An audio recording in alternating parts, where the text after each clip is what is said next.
What if rejection is not the painful verdict on your worth that you think it is, but a secret signpost pointing you toward a greater, more profound strength? The high-value man does not fear this signpost. He learns to read it, using its direction to build an unshakable soul. How high-value men handle rejection. Stoicism, compiled and published by Stoic Power. Lesson 1. Understanding the nature of rejection. Imagine standing on a shore as a storm rolls in from the sea.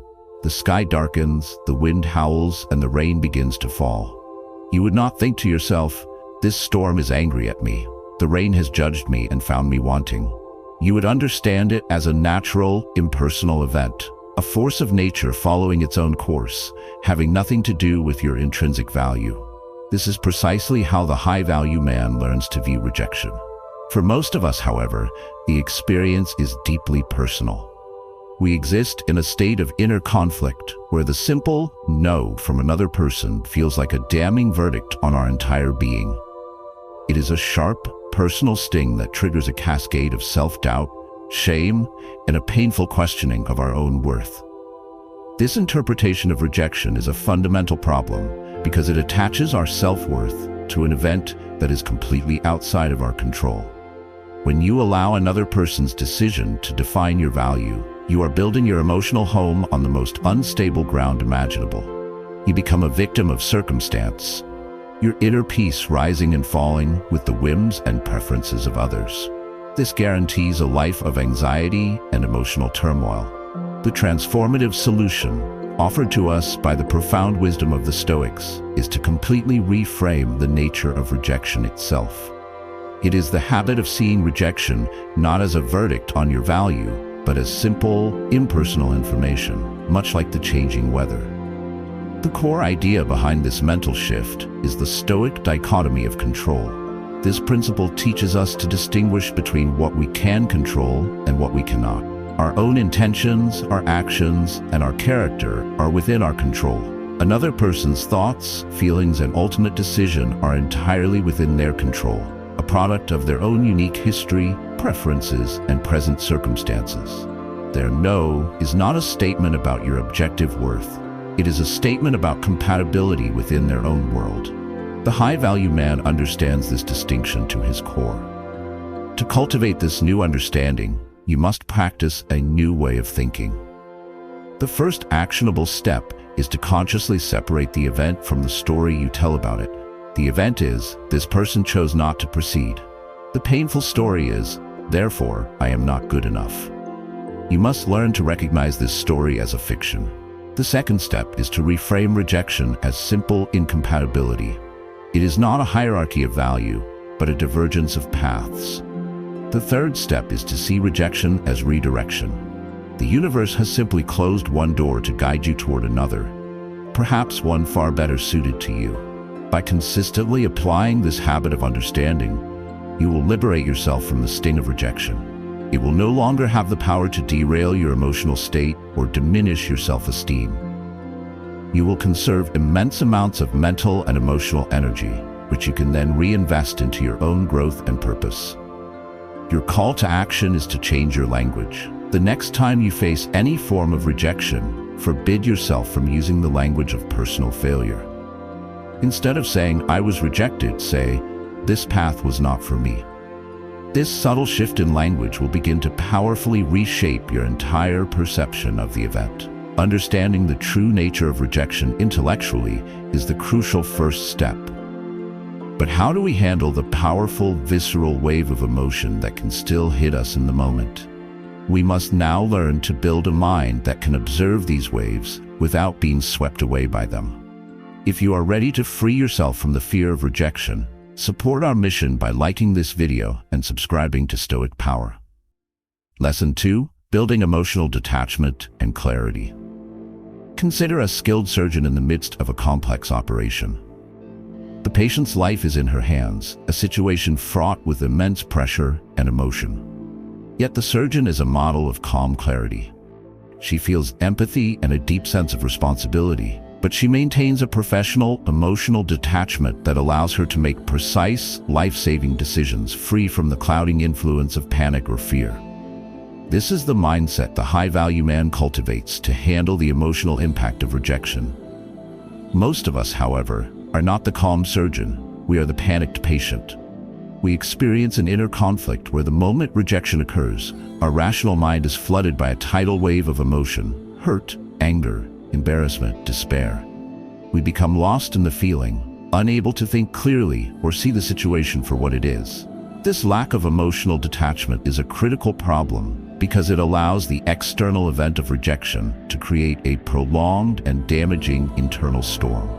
When you are consumed by the emotion, you are likely to act in ways you later regret, sending angry messages, sinking into a depressive state, or lashing out at others. You lose your power, your dignity, and your ability to learn from the experience. The transformative solution is the Stoic habit of cultivating apatheia, which is not apathy or coldness, but a state of mind free from the control of disturbing passions. It is the ability to observe your own emotions as if from a distance, without letting them dictate your actions. This habit is built upon the Stoic discipline of assent. The core idea is that while we may not be able to control the initial flash of an emotion, the first feeling of hurt, we have absolute control over whether we assent to it, whether we feed it with our thoughts, and allow it to grow into a raging fire. The unshakable man acknowledges the initial feeling, thanks it for the information, and then lets it pass like a cloud in the sky, without attaching his identity to it. To build this powerful detachment, you must practice 3 key actions. The first is to become an impartial observer of your inner world. When the feeling of rejection arises, instead of saying, "I am hurt," try saying, "I notice the feeling of hurt is present." This subtle linguistic shift creates a crucial space between you, the observer, and the emotion, the observed. The second step is to engage in mindfulness. Practice focusing on your physical sensations, your breath, the feeling of your feet on the ground. This anchors you in the present reality and pulls your focus away from the emotional story in your head. The third step is to delay your response. Vow to never make an important decision or take a significant action while in the grip of a strong negative emotion. Give the emotional wave time to crest and recede. The benefits of this practice are profound. You will gain the ability to navigate the experience of rejection with immense grace and clarity.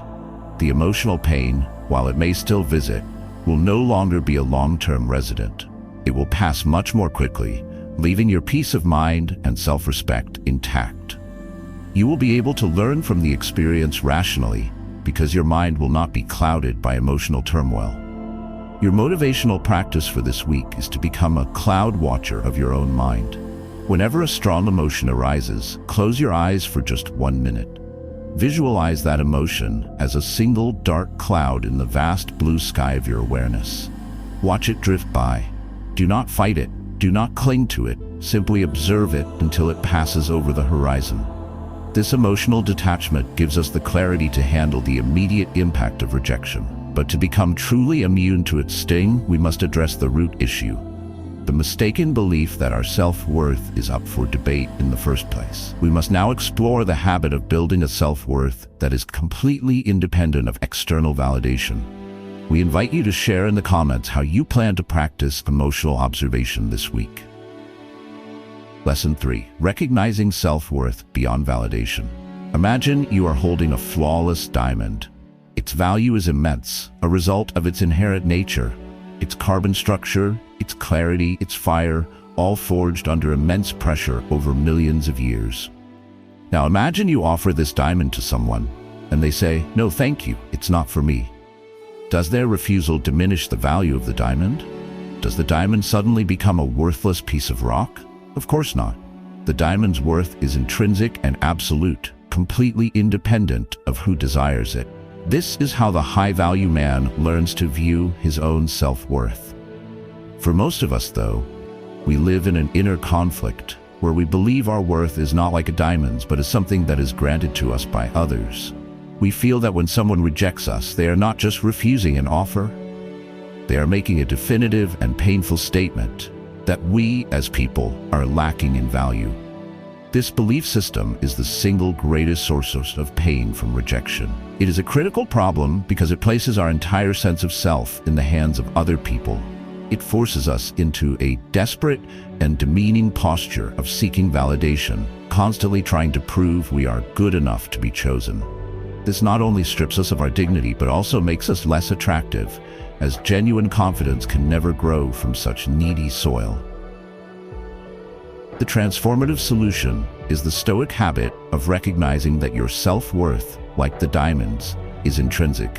It is based on your character, your virtues, and your unchanging nature as a rational human being, and it cannot be increased by praise or decreased by rejection. This habit is founded on the most radical idea in all of Stoicism, that the only true good is virtue.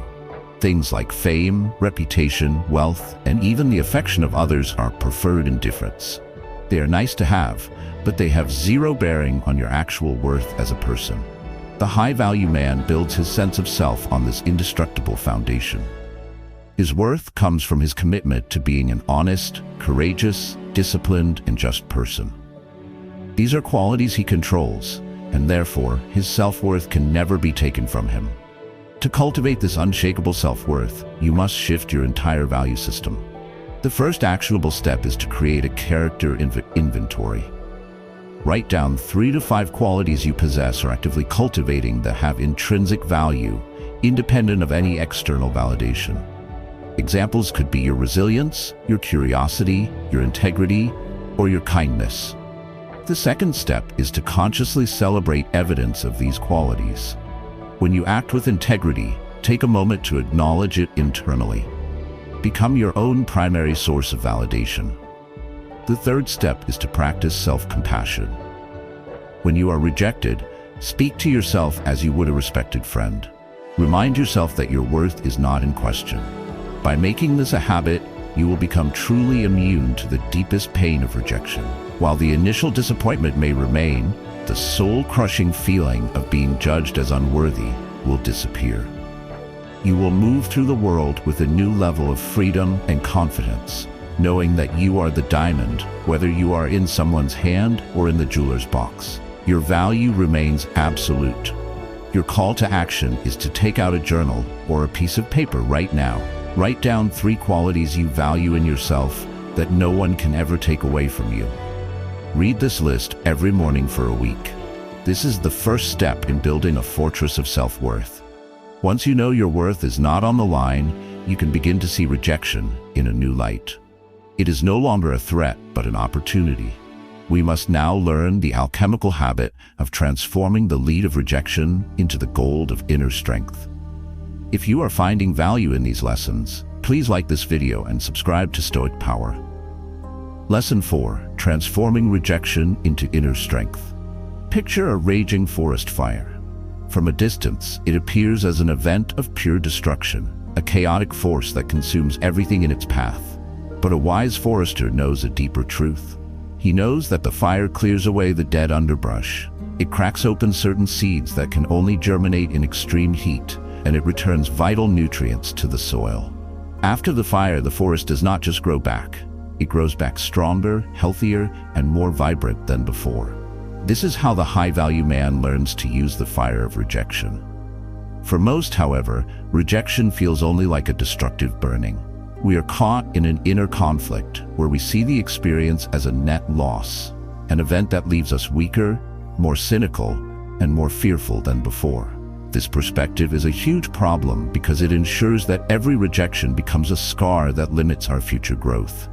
We begin to avoid risks, we lower our ambitions, and we build our lives around the avoidance of this perceived pain.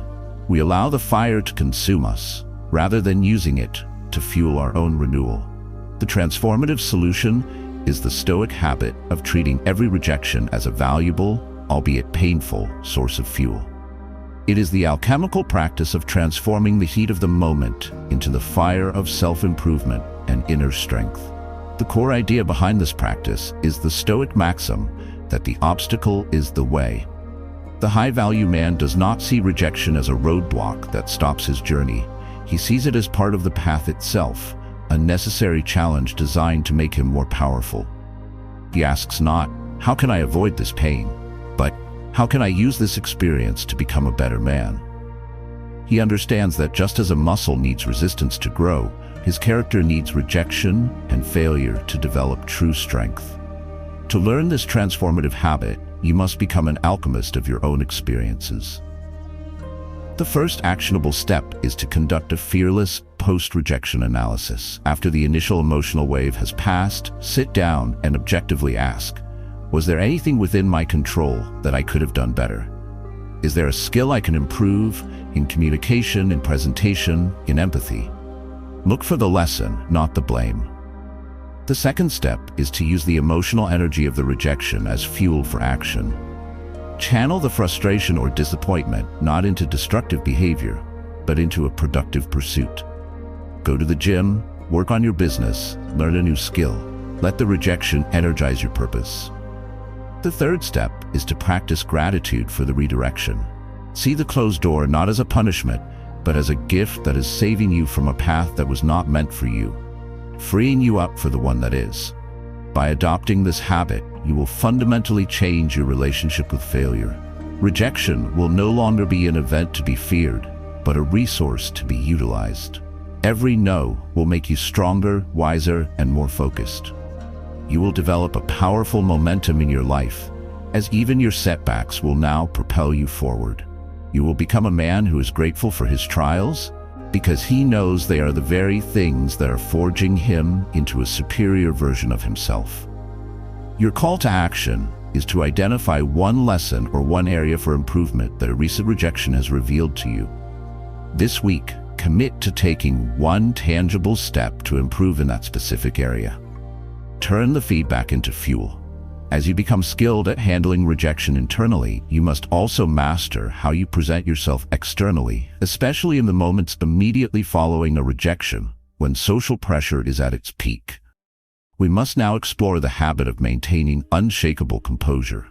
Please share one lesson you have learned from a past rejection in the comments below. Your wisdom may help others. Lesson 5. Maintaining composure under social pressure.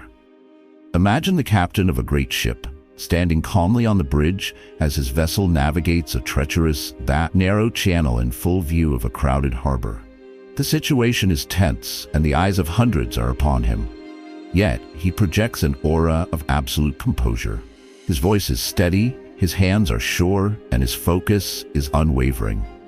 His calmness reassures his crew and earns the respect of those watching from the shore.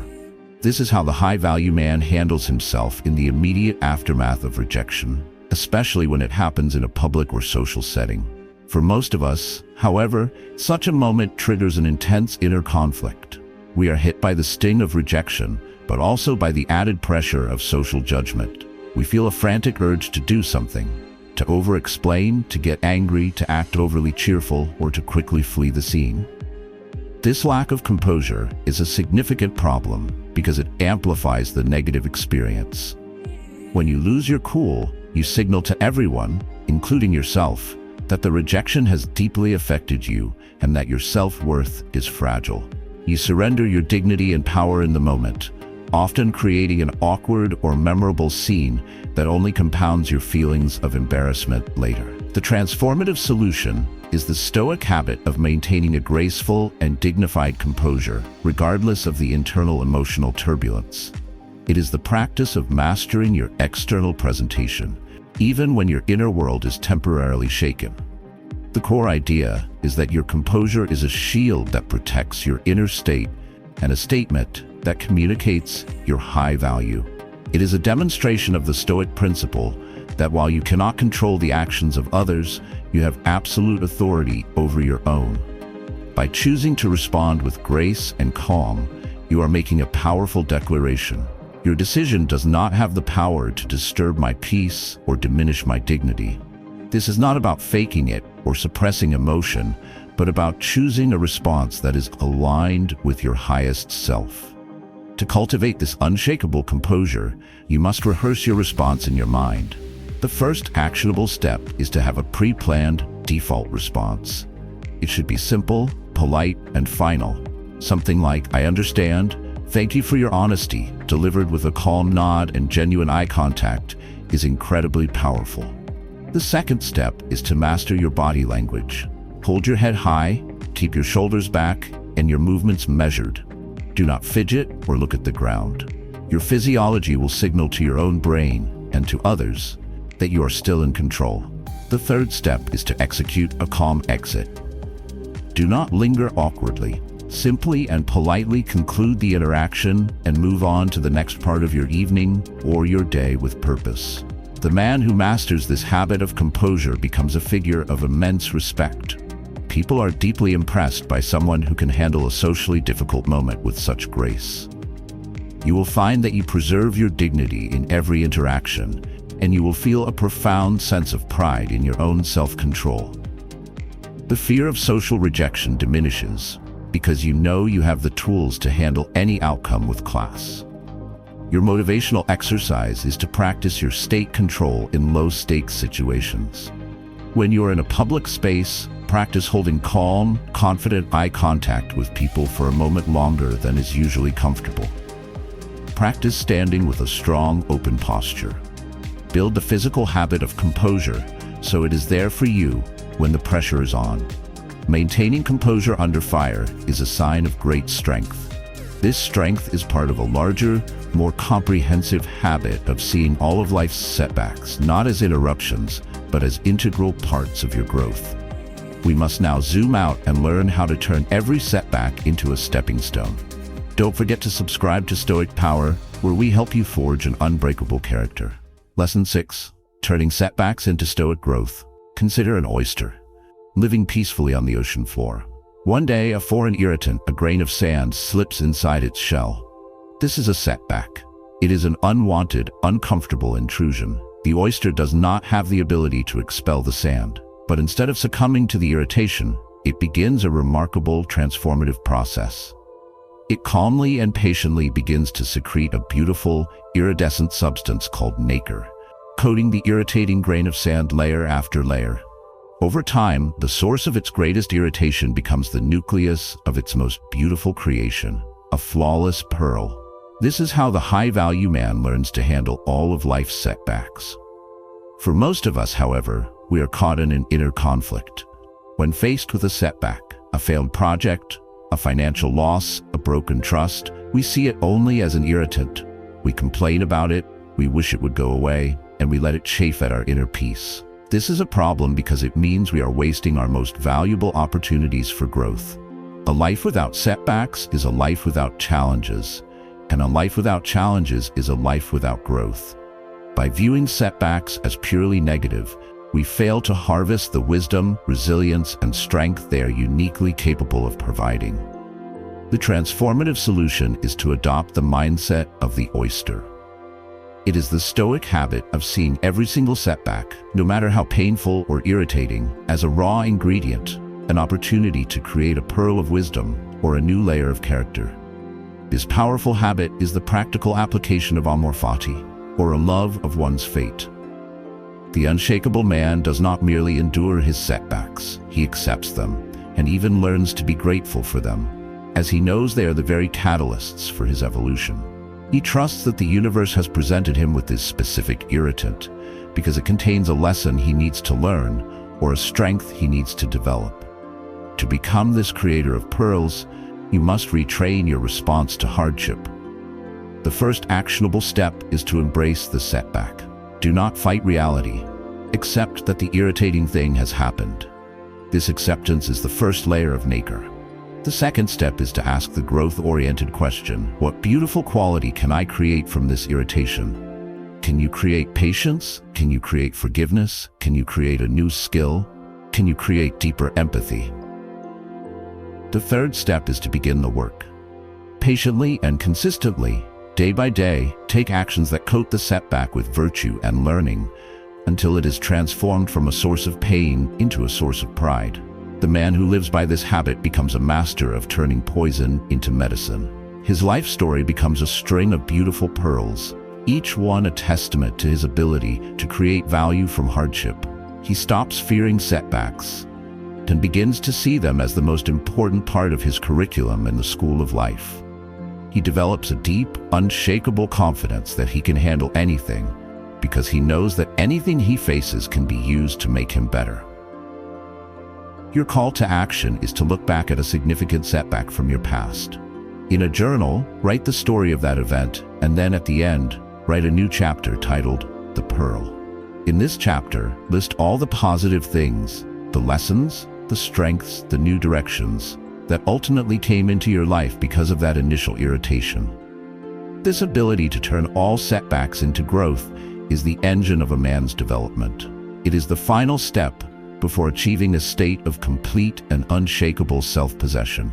We will now explore the culmination of all these habits, a life of unshakable self-mastery. If you are committed to creating pearls from your setbacks, please like this video and share it with someone who is facing a challenge. Lesson 7. Living unshakably with self-mastery. Imagine a just and wise king ruling over a vast and prosperous kingdom. His power does not come from tyranny or brute force, but from his perfect mastery over his own domain. He has brought order to every corner of the realm, he understands its laws, he has cultivated its resources, and he rules with wisdom, courage, and benevolence. His kingdom is unshakable because he is the unshakable master of it. This kingdom is your own inner world, and the final habit of the high-value man is to become its wise and powerful king. For many, though, the inner world is not a well-ruled kingdom, but a chaotic land torn by civil war.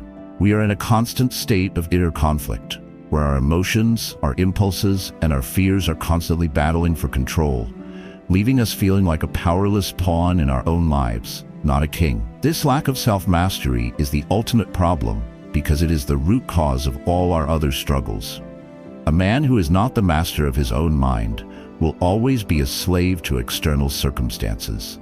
He will always be shaken by rejection, controlled by his emotional triggers, and dependent on the validation of others, because there is no strong central ruler in his own soul to maintain order and peace. The transformative solution is the final integration of all the previous habits we have discussed. It is the decision to no longer be a passive subject in your own life, but to consciously and deliberately ascend to the throne of your own mind. This is the culmination of all Stoic practice, the achievement of eudaimonia, or a flourishing human life.